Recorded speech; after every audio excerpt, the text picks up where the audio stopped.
Waalaikumsalam, selamat pagi kembali.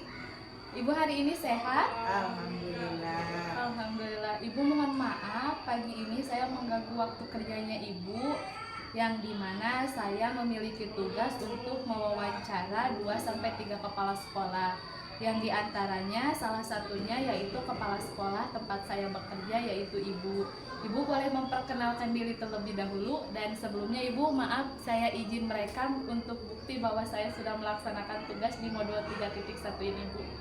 Iya, terima kasih.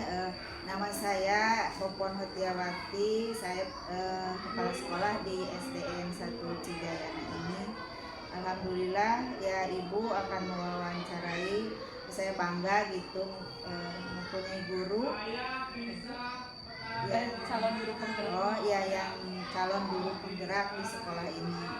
Baik Ibu, yang dimana di sini pertanyaannya Ibu terkait tentang pengambilan keputusan dilema etika.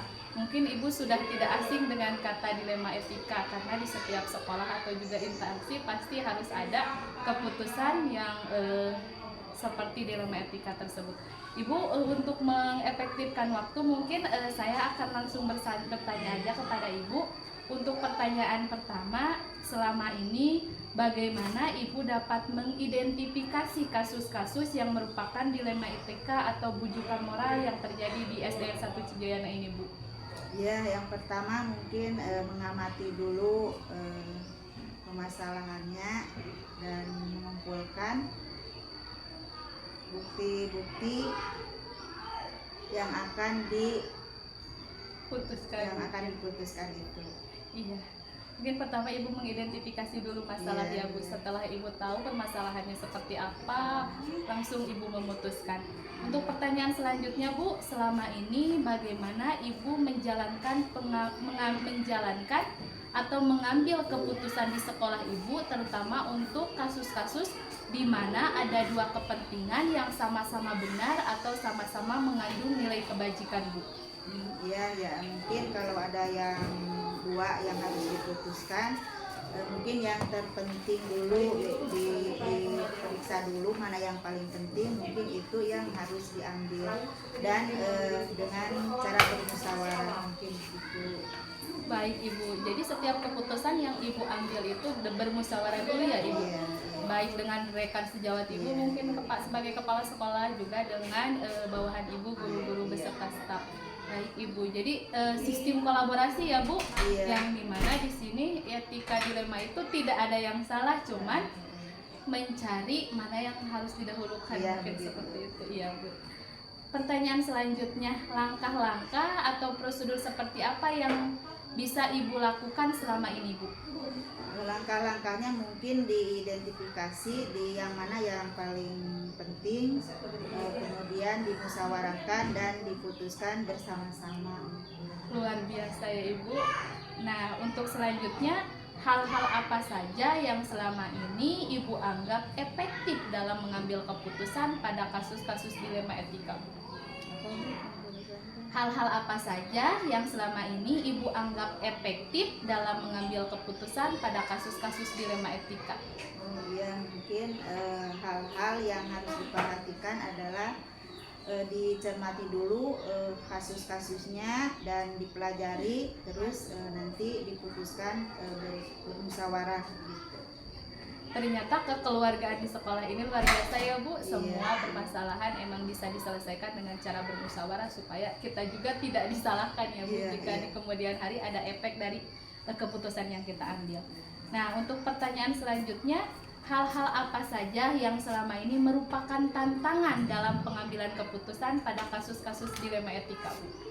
Hal-hal yang menjadi tantangan itu yaitu di sekolah ini,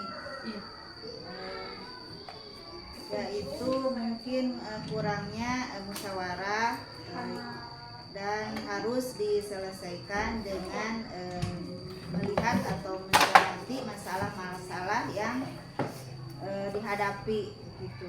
Baik Ibu. Nah, apakah Ibu memiliki sebuah tata kelola atau jadwal tertentu dalam sebuah penyelesaian kasus dilema etika? Apakah Ibu langsung menyelesaikan di tempat atau memiliki sebuah jadwal untuk menyelesaikan bentuk atau prosedur seperti apa yang akan Ibu jalankan, Bu? Yaitu mungkin yang pertama dijadwal boleh supaya permasalahannya sesuai begitu diputuskannya begitu. Jadi tidak langsung diteliti dulu, terus dijadwalkan untuk memutuskan suatu masalah itu. Baik Ibu, itu merupakan keputusannya. Jadi Ibu identifikasi dulu ya masalahnya. Ibu tidak terburu-buru supaya apa yang Ibu putuskan tepat, mungkin seperti itu ya. Begitu. Baik Ibu, luar biasa. Nah, untuk pertanyaan selanjutnya Bu, adakah seseorang atau faktor-faktor apa yang selama ini mempermudah atau membantu Ibu dalam pengambilan keputusan dalam kasus-kasus dilema etika Bu? Faktor-faktornya ya di sekolah ini ya. Sekali lagi Bu. Siap. Adakah seseorang atau faktor-faktor yang selama ini mempermudah atau membantu Ibu dalam pengambilan keputusan dalam kasus dilema etika Bu? Mungkin faktor-faktornya itu dukungan dari teman sejawat atau guru-guru di sini, itu mungkin yang jadi faktor untuk memutuskan suatu masalah itu. Luar biasa Ibu. Nah Bu, ini pertanyaan terakhir ya Bu. Dari semua hal yang telah disampaikan, pembelajaran apa yang dapat Ibu petik dari pengalaman Ibu mengambil keputusan dilema etika yang mengandung nilai kebajikan Bu? Untuk itu yaitu mungkin apa ya? Sekali lagi Bu. Dari semua hal yang telah disampaikan, barusan Ibu telah menyampaikan beberapa hal terhadap saya. Pembelajaran apa yang dapat Ibu petik dari pengalaman Ibu mengambil keputusan dilema etika yang mengandung nilai kebajikan? Mungkin pengalamannya yaitu dari kasus-kasus atau etika-etika yang ada di SD ini diteliti dan alhamdulillah masalahnya kita selesaikan begitu. Baik, jadi semua permasalahannya bisa terselesaikan dengan baik ya Ibu. Ibu dari awal sampai akhir pertanyaan sudah saya ajukan terhadap Ibu dan Ibu pun sudah menjawab dengan begitu luar biasa. Ibu selaku kepala sekolah tidak semena-mena begitu aja memutuskan suatu permasalahan, tapi Ibu juga meminta pendapat dari rekan sejawat, juga berkolaborasi dengan guru-guru yang ada di sini. Dan saya juga tahu Ibu selalu berkoordinasi dengan pihak komite selaku orang tua, perwakilan orang tua di sekolah ini. Ibu, saya ucapkan terima kasih atas waktunya dan terima kasih banyak juga selama ini Ibu sudah memberikan kemudahan kepada saya dalam mengikuti pendidikan calon guru penggerak ini. Semoga Ibu sehat selalu, tambah sukses, dan semoga sekolah ini kedepannya jadi tambah maju lagi. Sama-sama, mudah-mudahan Ibu dalam menjalankan tugasnya lancar, sukses, sehat. Amin. Ibu, terima kasih sekali lagi. Assalamualaikum warahmatullahi wabarakatuh. Waalaikumsalam warahmatullahi wabarakatuh.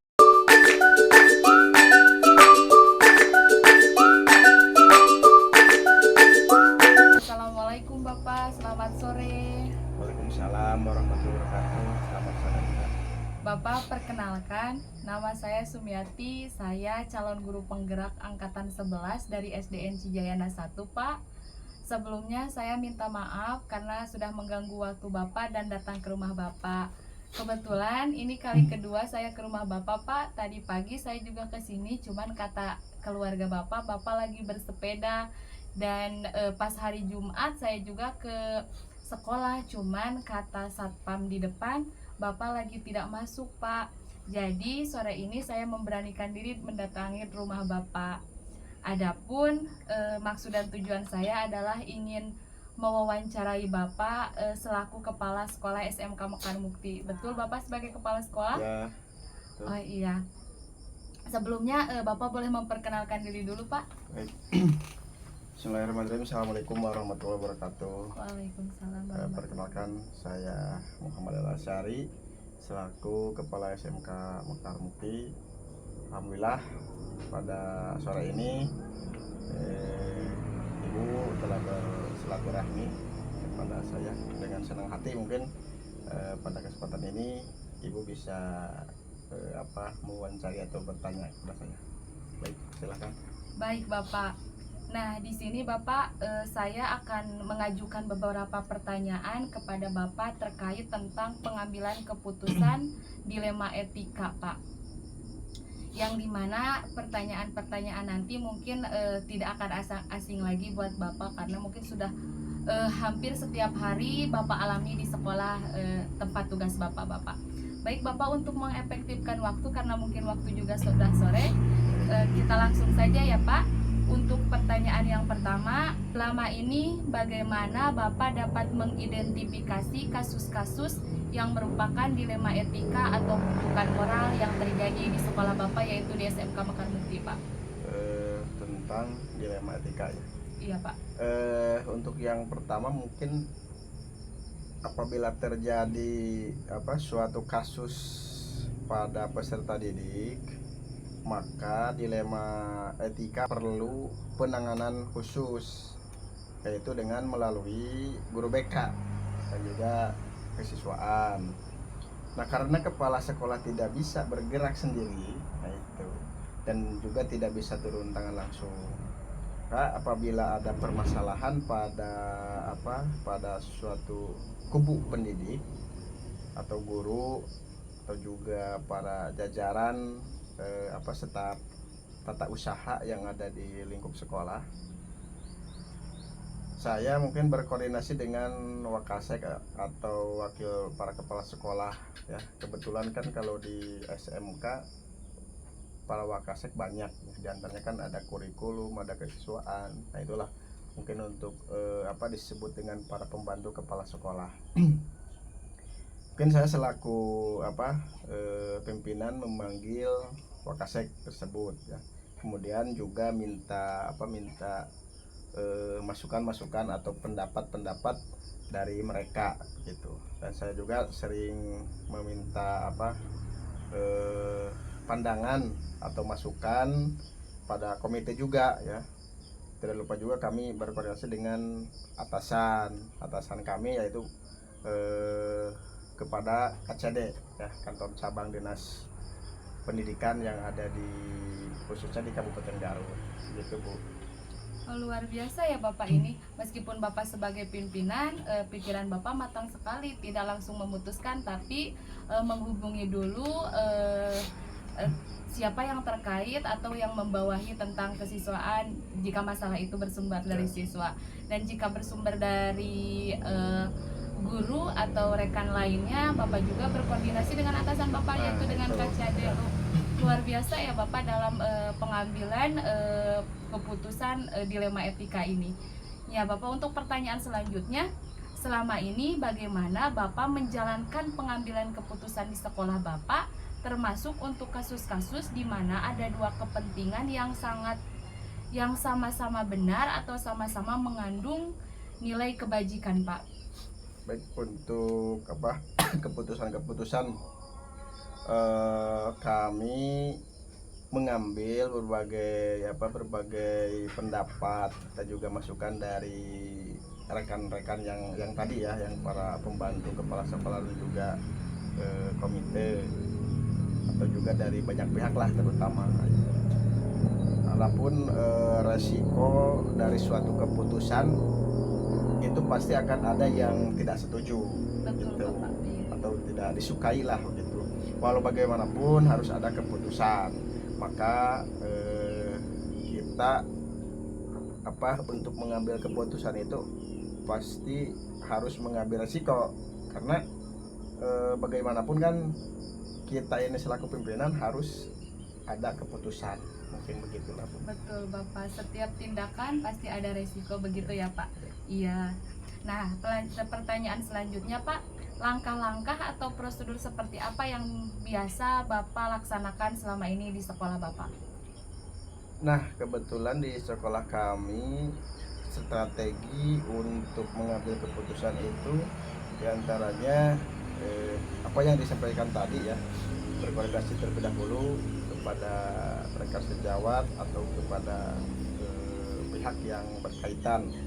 Nah itu, dan juga saya terus berkomunikasi mungkin ke yang lain ya, dan juga mengambil resiko terkecil dan prosedur yang diambil mungkin sesuai aturan yang berlaku di sekolah gitu.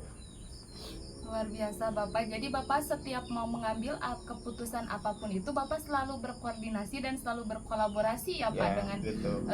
bawahan-bawahan Bapak ataupun dengan atasan Bapak. Baik Pak, pertanyaan selanjutnya nih Pak, hal-hal apa saja yang selama ini Bapak anggap efektif dalam mengambil keputusan pada kasus dilema etika Pak? Hal-hal apa saja ya? Iya.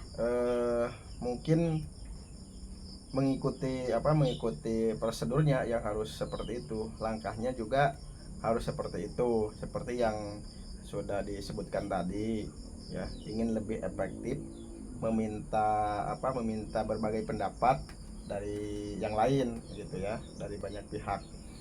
Sebetulnya apabila terlalu banyak pendapat, nah itu justru malah terlalu banyak kepala yang membuat memakan waktu yang banyak mungkin. Maka saya cukup diwakili dengan wakil kepala sekolah saja, atau dengan komite lah gitu, sebagai perwakilan orang tua, sehingga mungkin langkah untuk mengambil keputusan itu sangat tepat lah gitu.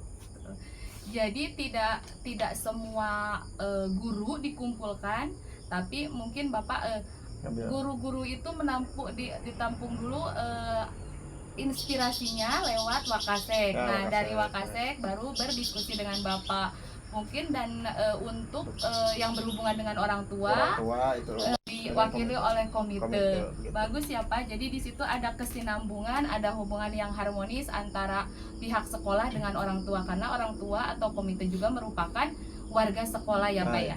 Iya, baik Bapak. Pertanyaan selanjutnya, hal-hal apa saja yang selama ini merupakan tantangan dalam pengambilan keputusan pada kasus dilema etika Pak? Sebetulnya yang paling menantang itu untuk tenaga pendidik ya, dan pendidikan. Saya tidak berbicara yang lain, tapi masalah kesejahteraan sampai saat ini buruh sudah sesuai UMR, namun guru dan karyawan masih jauh di bawah UMR gitu. Bagaimanapun ujung tombak pendidikan itu kan para guru ya. Betul, para Bapak, guru iya. Bagaimana ini guru yang honorer belum sejahtera ya. Ini permasalahan bagaimana agar guru honorer tersebut bisa paling tidak ya setara dengan UMR. Nah, mungkin ini juga tantangan bagi kepala sekolah gitu. Iya ya Pak.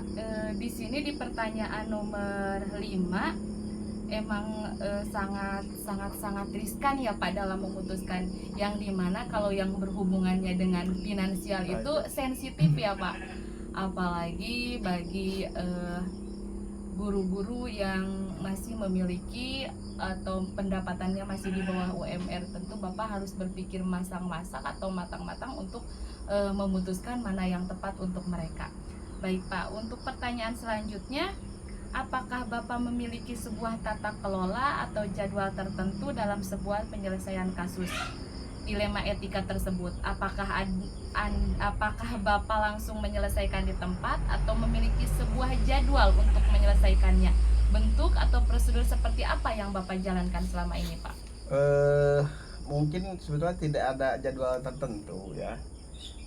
Apa yang terpenting ketika ada masalah bisa diselesaikan dengan baik gitu. Seperti yang tadi saya sampaikan, kita ambil resiko terkecil terlebih dahulu gitu. Jadi tidak ada jadwal yang ditentukan, karena ketika ada permasalahan ya harus diselesaikan waktu itu juga gitu. Dengan tadi itu meminta pendapat dulu terhadap orang lain gitu. Baik Bapak. Jadi di sini jika memang masalahnya sudah teridentifikasi dan jika memang keputusannya sudah didapat di hari itu juga, jika ada permasalahan Bapak selesaikan saat itu juga, Pak? Ya. Baik Bapak. Nah, untuk pertanyaan selanjutnya, adakah